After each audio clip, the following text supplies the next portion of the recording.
All right, let's get into a story that's, well, it's more than just a crime story. This is a massive, tangled web of power, of secrets, and a justice system that, frankly, seemed to completely break down. Today, we're going to unpack the Jeffrey Epstein case, one of the most disturbing scandals of our time. So picture this, little St. James Island. I mean, it looks like a total paradise, right?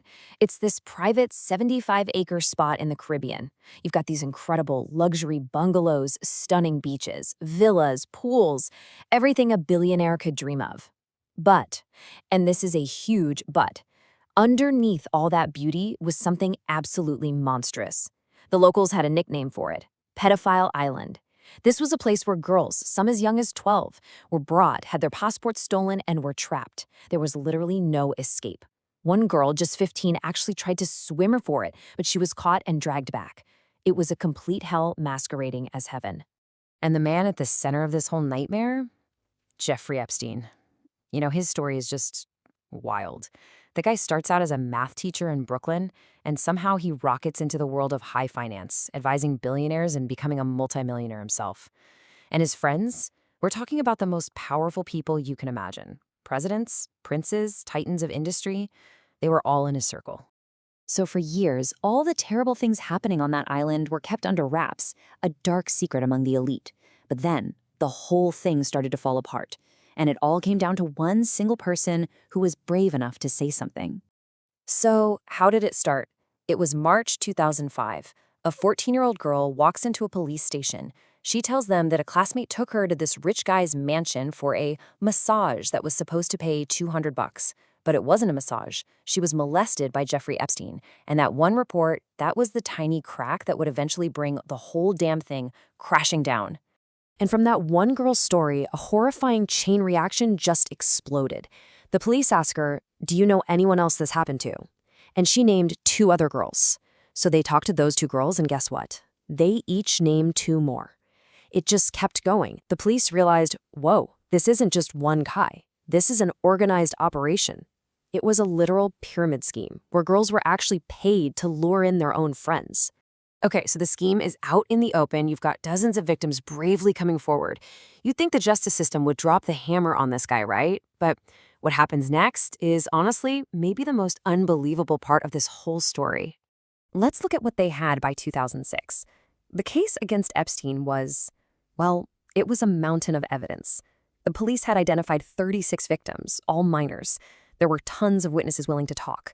The FBI even had a whole investigation, Operation Leap Year, which ended in a 53-page report detailing everything. He was facing charges for international sex trafficking. The case was completely ironclad.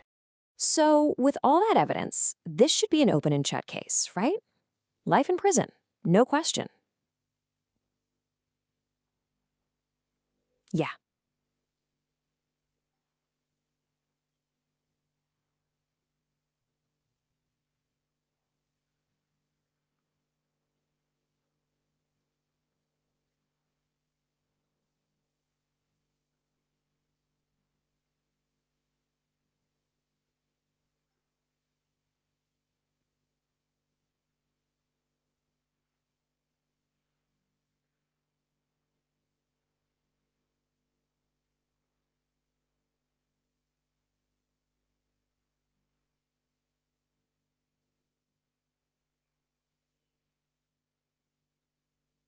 Not even close.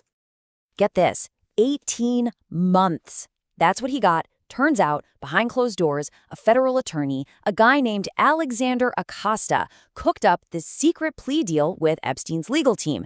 And it wasn't just for Epstein. It gave immunity from all federal charges to him and all of his co-conspirators. It was called a non-prosecution agreement, and the details are just insane. First off, it was secret, sealed. The public couldn't see it. And this is a big one, they never told the victims, which is actually against the law. And his jail time? Please, he was in a private wing of the county jail and got work release. That meant he could leave for his office for 12 hours a day, 6 days a week. The guy was basically just sleeping at the jail.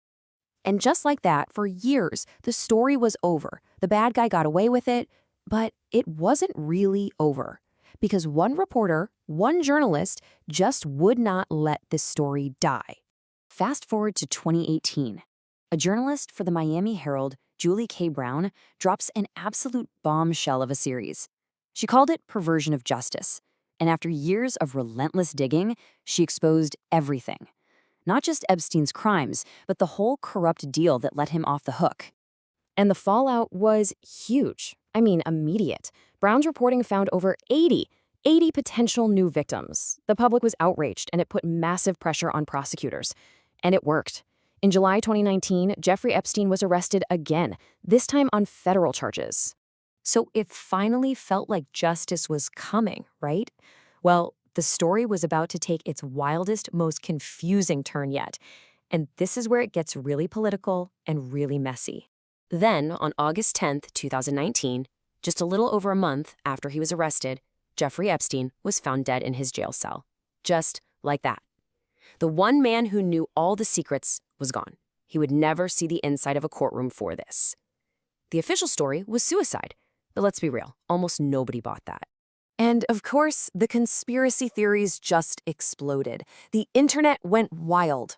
One of the biggest ones, which was even pushed by then President Trump, was that Epstein didn't kill himself. He was murdered because he knew too much about Bill Clinton. The phrase Epstein didn't kill himself became this huge meme, a total rallying cry for people who smelled a cover-up. The politics around this whole thing just got weirder and weirder. So you had Donald Trump before the election promising his supporters that he was going to declassify and release all the Epstein files. He was going to blow the lid off it. But then after the election, total 180. Suddenly he's calling the files pretty boring stuff and a Democrat hoax. A complete flip-flop. So why the sudden change of heart? Well, when some of the files were finally forced to be released, it started to make a little more sense. Turns out there wasn't a lot about Bill Clinton, but there was a surprising amount about Donald Trump. I mean, his name was all over the place. Flight records showed he flew on Epstein's private plane at least 8 times. There was an FBI call from a limo driver who claimed he overheard Trump discussing the abuse of a girl. And then there was this really bizarre letter, supposedly from another offender, talking about a shared love for young girls with Trump.